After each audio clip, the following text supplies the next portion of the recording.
Alright, so let's talk about getting our characters into play. And if you want to follow along with the documentation, of course, you can grab the iBook. And we are in Chapter 3 right here, and you've just got two sections. It says Characters Briefly and then Characters in Detail, where we go through every single property. And I'll try to do something similar here in this video tutorial. So if you're just getting started here, you've got your characters dictionary in the root, and kind of the thinking here is this is your master kind of list of all possible playable characters in the game. Now that doesn't mean people that you might encounter and buy stuff off of or whatever.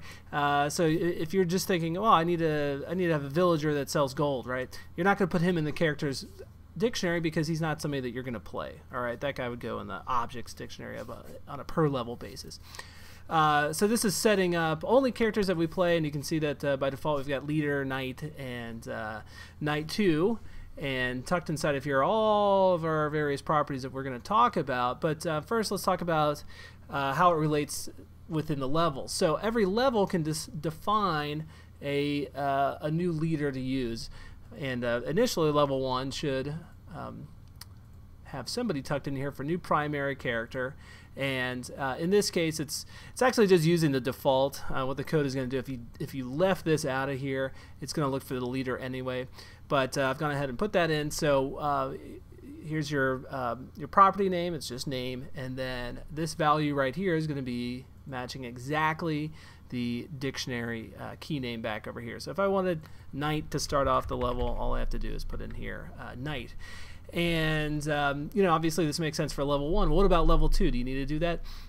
Not necessarily. Okay, you don't have to keep defining the leader to use every single level, and that's especially true if you don't plan on ever making any changes to the artwork. Okay, but you can put in this property every single level, and you can change the character's appearance every single level too. So if you want to show that he's getting more beefed up or equipped every single level, you can definitely do that, and it probably makes the most sense for if you're making like a sweeping style change. So if you are going from like a side-scrolling board to a top-level board, then you're gonna need to change out the visual appearance of the character, and of course all that is done inside of this dictionary. Another thing you can do too is if you have a kind of a merry band of followers, you can have up to 3 characters following the primary character, and in that case what you're going to do is redefine the look of those characters, and you can do that by writing in here secondary character 1, and then if you unfold this, just put in here the name of that new secondary character's appearance for that particular level. And by doing this, you're only actually affecting characters that are already following the leader. So what the code does is it goes, okay, if there's somebody following the leader and if there's a value inside of here, we're going to go and use that new artwork. What you can do though is tuck in a non-following characters, in which case you're just going to write here non-follower 1.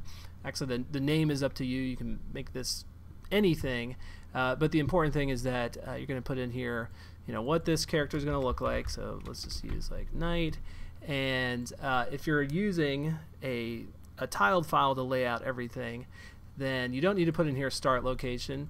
If you aren't using tiled, then you just write in here start location, and then you put in the usual kind of bracket, and then 50 for on the x-axis, maybe -50 on the y, and there you go. But let me show you guys the option if you are using tiled. So I'm just going to go ahead and delete all this out, and in the demo version of the kit, the lighter one, we've already got this in place over here. So on level 2, if you unfold characters for this level, you've got non-follower 1 right here, and this key name appears in the tiled file. Okay, so you go over here, and I just made an object over here, just a rectangle, and it has a type. The type is going to be characters, and then the name is going to be exactly that same name that is over here. So non-follower 1, and you see that right over here, non-follower 1 over there. And I wouldn't even worry about putting in any sort of mock-up artwork for that character. Okay. And then one other option that you have is add even if character already in play. Kind of a little broken English right there, but this is a yes or no value, and what this means is that if Knight 2 was already a character that is being used in play, right? Whether or not we should go ahead and add that anyway. And so that would prevent against having duplicate characters. But what you could do is you could hide Knight 2 on multiple levels, and so if the first time around the user didn't find Knight 2, then we can go ahead and put him on the level after that, and so on and so on. And if add even if already in play is set to no, then there's no chance of you picking up that same character twice, because if he was already a follower, he's just going to get ignored at this point. It's not going to get set up. So let's leave that in there, because that's a key part of the example. And all right, now that I think you know how that works, let's go and talk about the individual characters inside of here. And you can see I'm just scrolling down to show you how many potential properties are in here. It's quite a lot, but a lot of them kind of do the same thing. So here use weapon. That is one of the most important ones, right? Everyone wants to see a guy with a weapon firing or throwing an axe, whatever it is. And I'm just unspooling the weapons dictionary. Again, this is in the root, and you can see that default weapon is the dictionary's key name. And then if you go over here, you've got your matching key name over there. So one little hiccup: if you put a 2 in there, if you put a space in there, those aren't going to match up. So it's always got to be an exact match. I kind of recommend just copying and pasting. Well, it's always kind of a fail-safe against introducing an error with the space key. And then you've got an option after this which says add weapon to inventory, and that's a yes or no value. So if you had this set to yes, then what's going to happen is the inventory, or the kind of collectibles dictionary, comes into play, and you're going to want to have a matching key name. Again, default weapon here, and it will put that weapon into the inventory by default. So if you're going to stuff a bunch of other weapons kind of laid around the board, and you want to give the user the option to go back to their default weapon after picking up a new weapon, you can do that. And you can see that if you were to unfold default weapon right here, it also kind of circular here, it has the ability to equip, you know, because it's a weapon, you want it to be equipable, and of course this property says equipped weapon named default weapon, and again that goes and then relates to the actual weapon name. Okay, so I would try to keep all of these names, you know, the same, although in theory you could change this name and have it be different than that one. Okay, but that's just causing yourself a headache.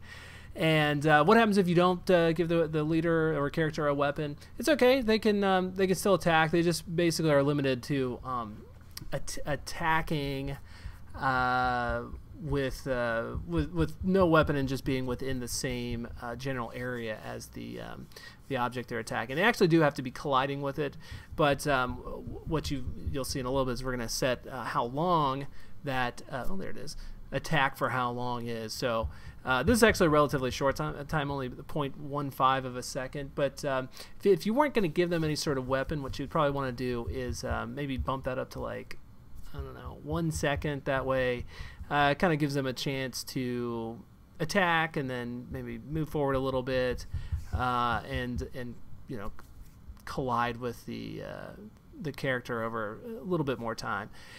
So let's keep going in order here.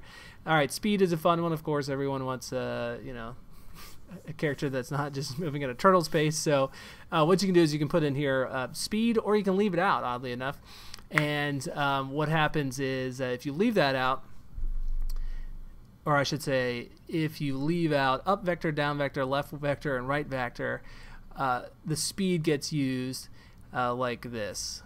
Up vector would be 0, 4, down vector would be 0, -4, left vector would be -4 and 0, and right vector would be 4 and 0. Okay, so whatever value you put in here would just go straight up that amount, straight down that amount, negative, left that amount, and so on. So this is basically getting ignored right now, but I left it into the property list anyway.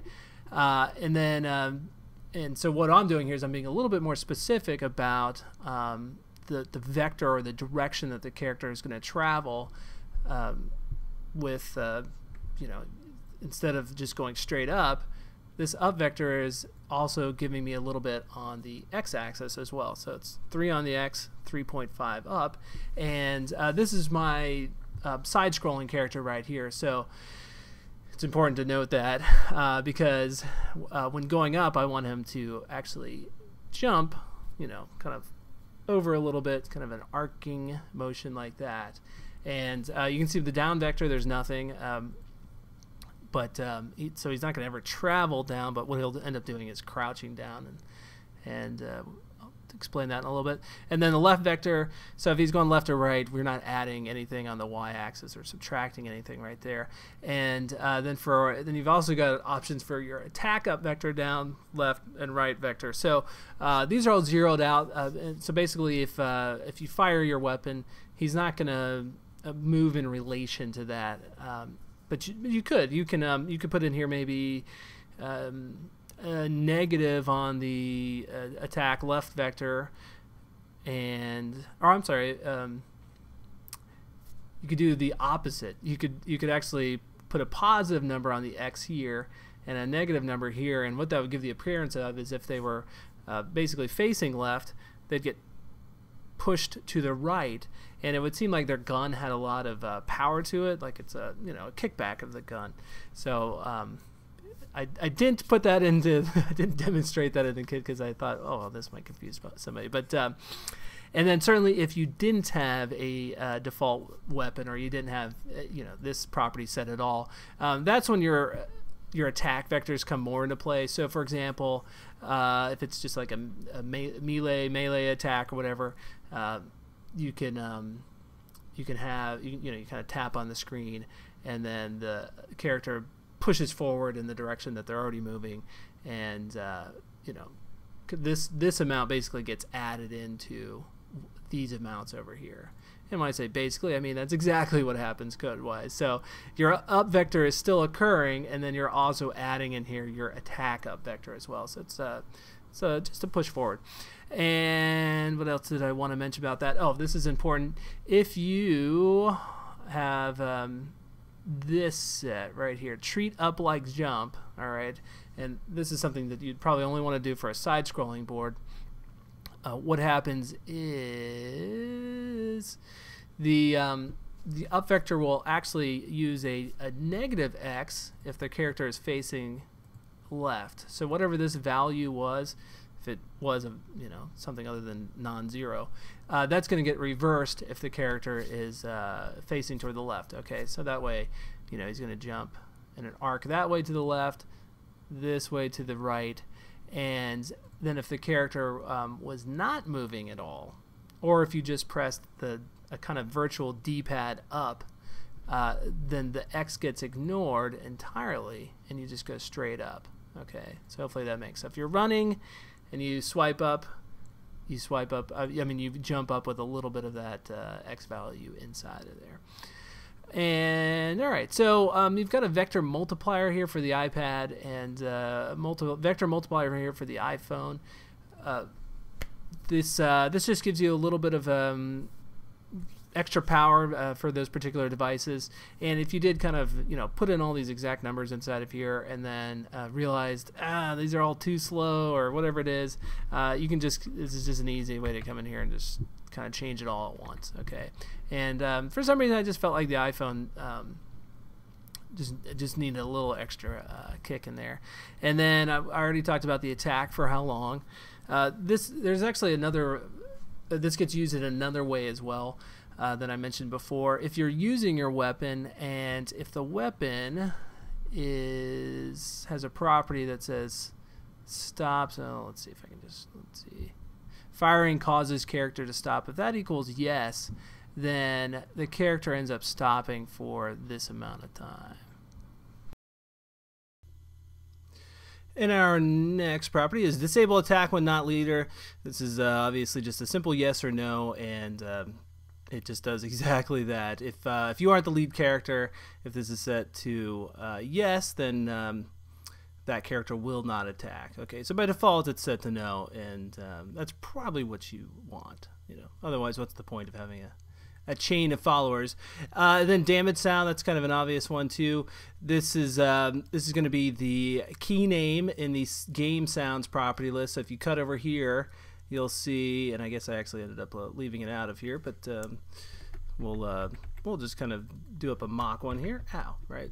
And this can be an array, so you can put in here multiple items, and it'll pick randomly from them, and that's sort of the real benefit of not just directly linking to your file name. So if you go to an array, it's just adds a lot of variety to the game, and people don't get sick of hearing the same thing over and over and over again. And then base frame, this I recommend putting in here because it saves you from having to put in a size. Okay, and basically what happens if you kind of cut right down to using an animation using these resting frames over here.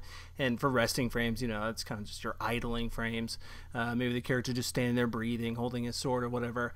I do recommend putting in a base frame, and it could just be one of these frames right here.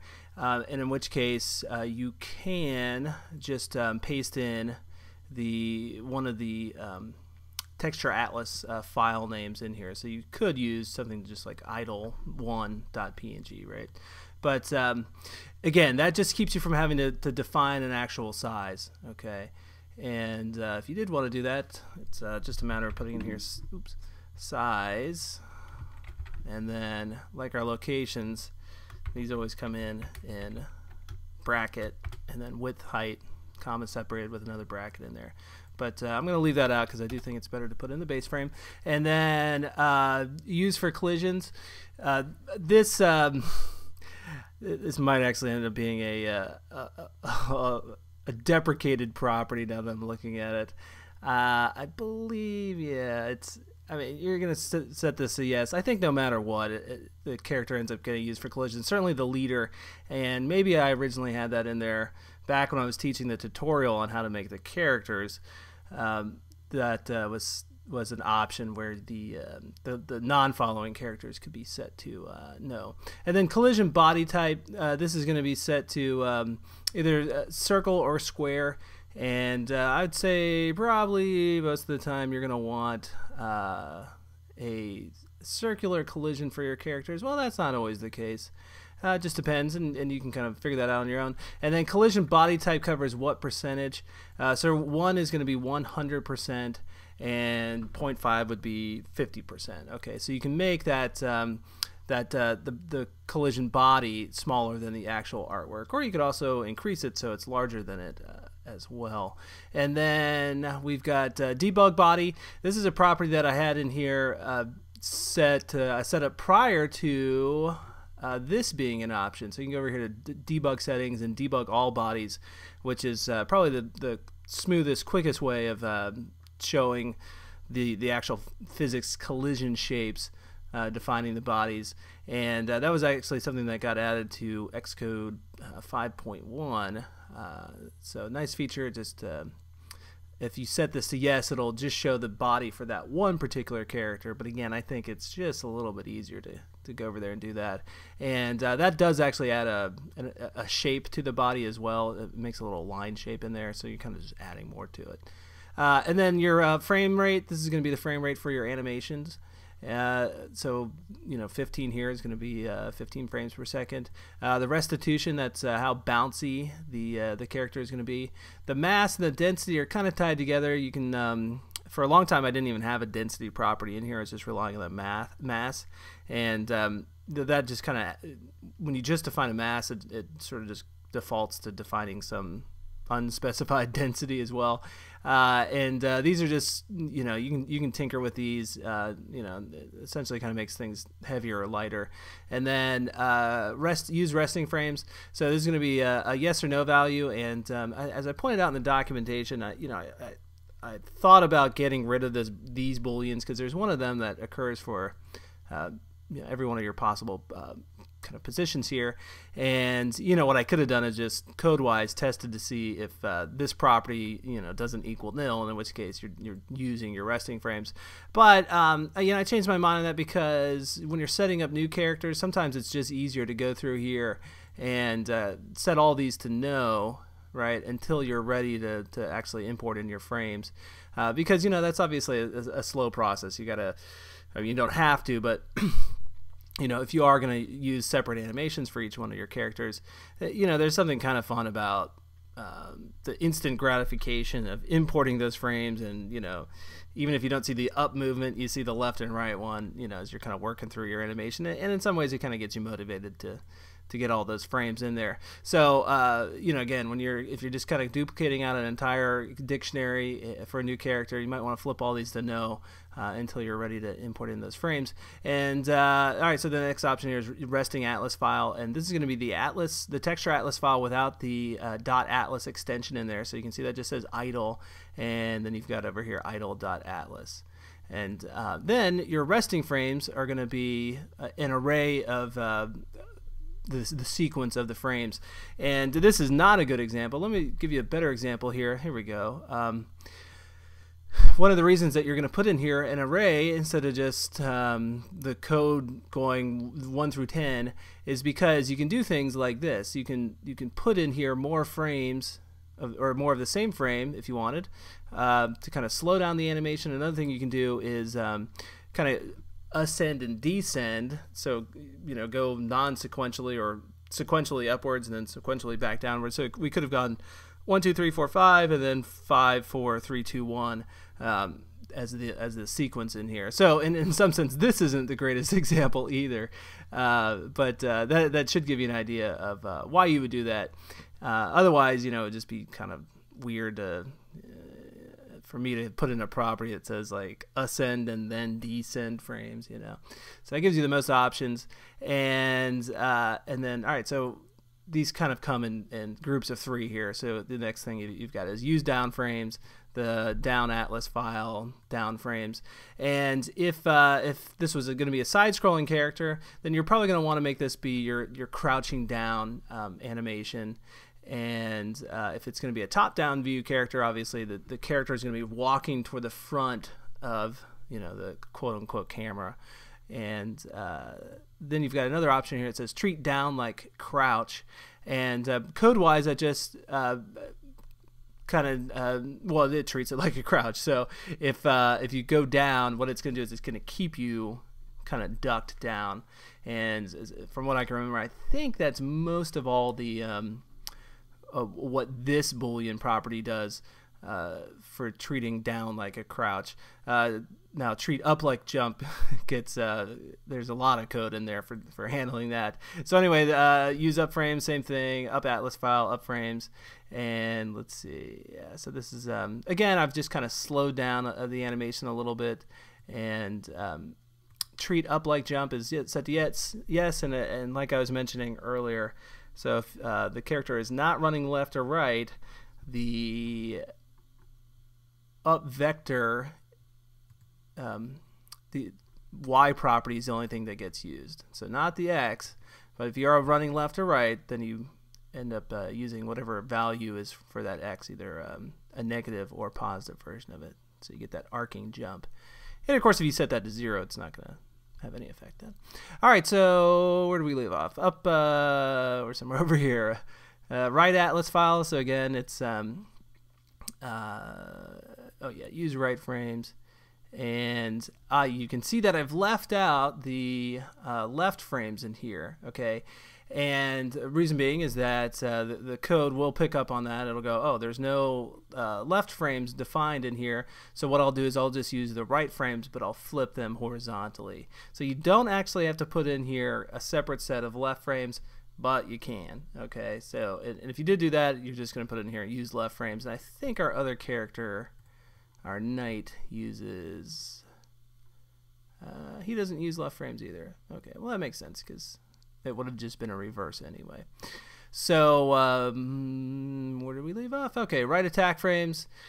So yes, you can of course put in here a different set of sequence for when the character is attacking, and of course that that occurs when you tap down. Now, if you have your game setting set to disable tap to attack equals no, so in other words, we are tapping the screen to attack. What occurs there is the weapon gets used when you tap, and we trigger whatever frames for those particular attacks. Okay. Now, if you decide to have a button for an attack, you can also, or you can kind of differentiate between using these attack frames and using the weapon. All right, and I believe what I'll do is I'll pull that up in the documentation. Okay, here it is. So in the buttons section, there it is.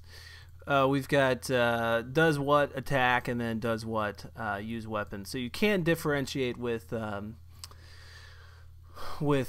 control, but I'd recommend going with just a tap anywhere on the screen to attack, even if you were to use buttons to a virtual D-pad to control the character's movements. All right, so moving on. Yep. So these attack frames will run, and just kind of the same thing down here. We've got down attack frames, up attack frames, and then just keep in mind too that you can also add to the vector when that attack occurs.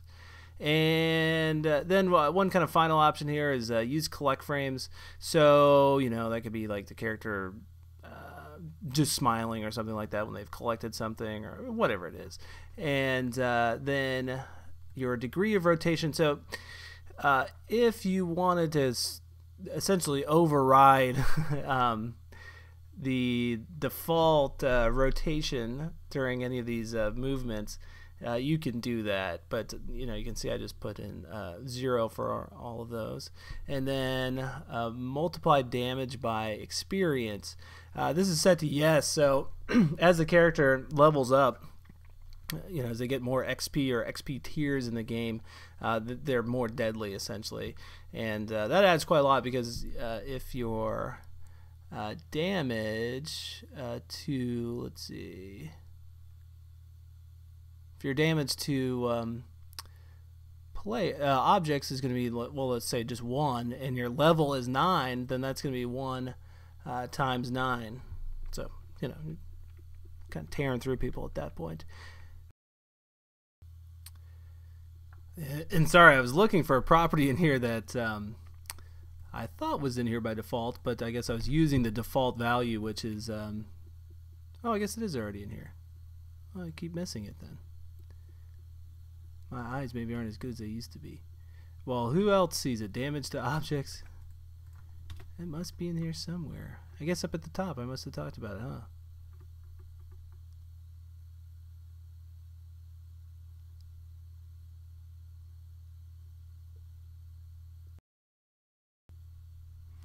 Sorry, I was spacing out there because I was looking for this property, and the one place I wasn't looking was right above the one I was talking about. So yes, there it is. Damage amount to objects. That is set to 1, and by default you can have that. I mean, you can have that set to anything, but by default it'll always be 1. So if you did happen to delete that property, that's okay. And as I was kind of scanning the properties here, I did realize I forgot to talk about one of them. That's this stop going up after how long. So this is a decimal value that you can define for how long the jump occurs. So that's obviously an important one because this will kind of forcibly stop the character from jumping up after a little amount of time. And what you're going to want to do is kind of find that perfect combination between the up vector and how long you stop them after. And there is actually a little bit of a tapering down effect that occurs when the character is moving left or right.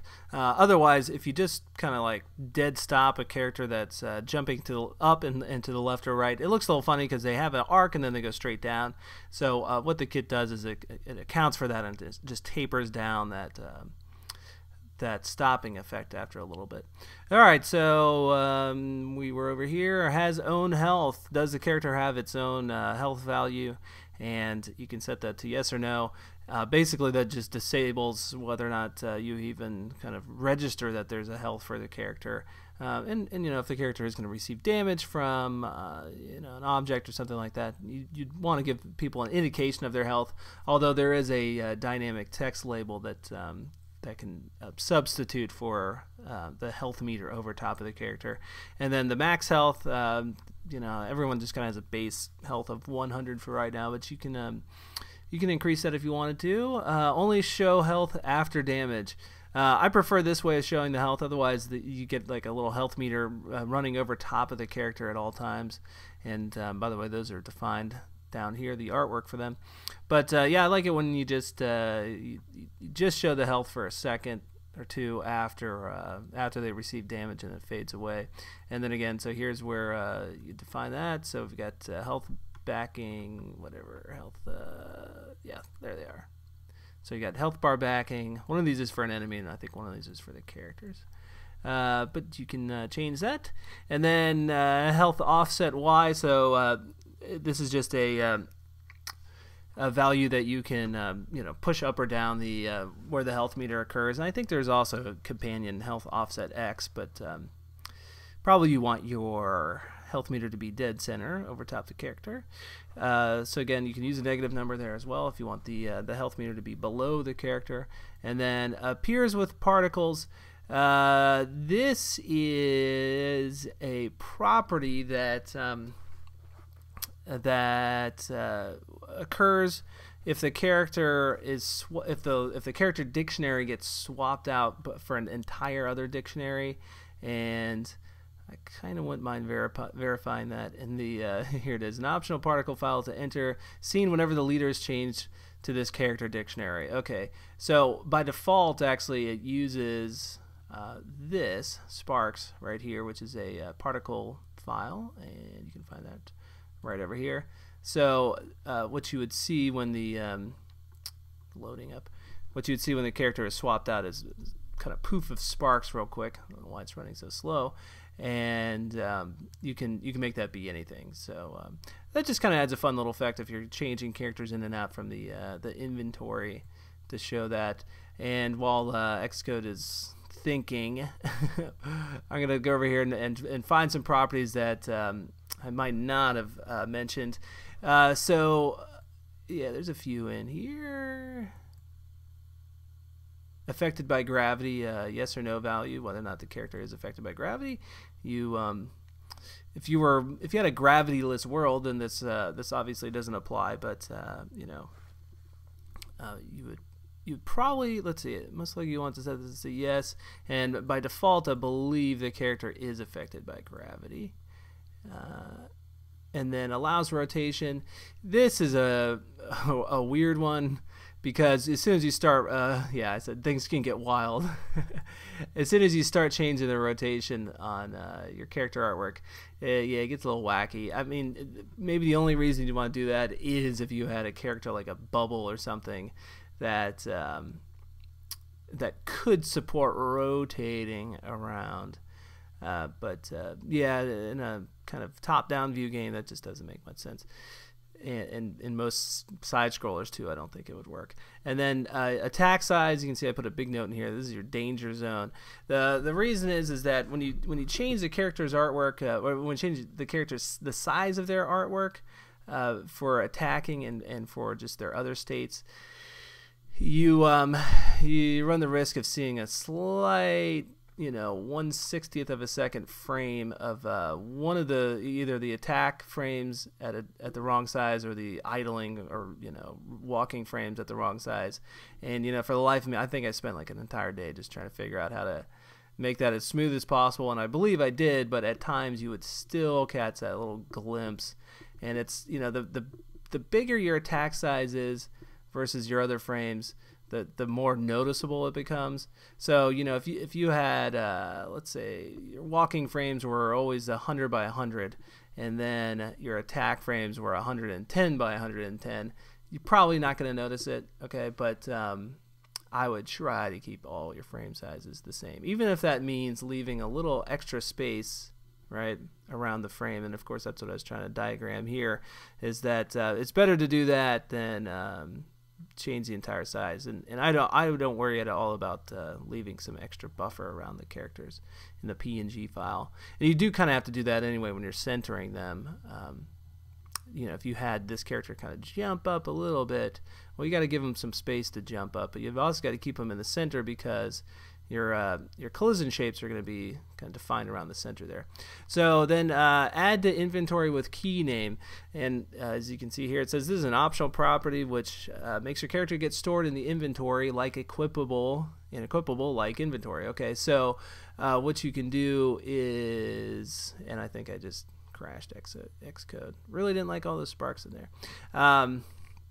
What you can do is when the character gets played or gets loaded up, that can have a corresponding name in the collectibles dictionary that will allow you to kind of re-equip or go back to that character whenever you want. And if you have it set to automatically add to inventory, this is a yes or no value which automatically adds to inventory the previously mentioned property as soon as the level loads up, or waits until the leader collides with a new follower to add it. So if you have this set to no, the leader has to go find that character before the character is added to the inventory. If that's set to yes, that means that regardless of whether or not the character has been encountered, you can kind of use that alternate character dictionary. And then let's see, multiply. Yeah, we talked about all that stuff. Character name. You can give the character a name. This property only shows up if you use a dynamic label that shows the character's health. So if it's a puppy dog or something like that, you might want to name him Fido. And that's it. I guess I got to go figure out why Xcode is being so slow.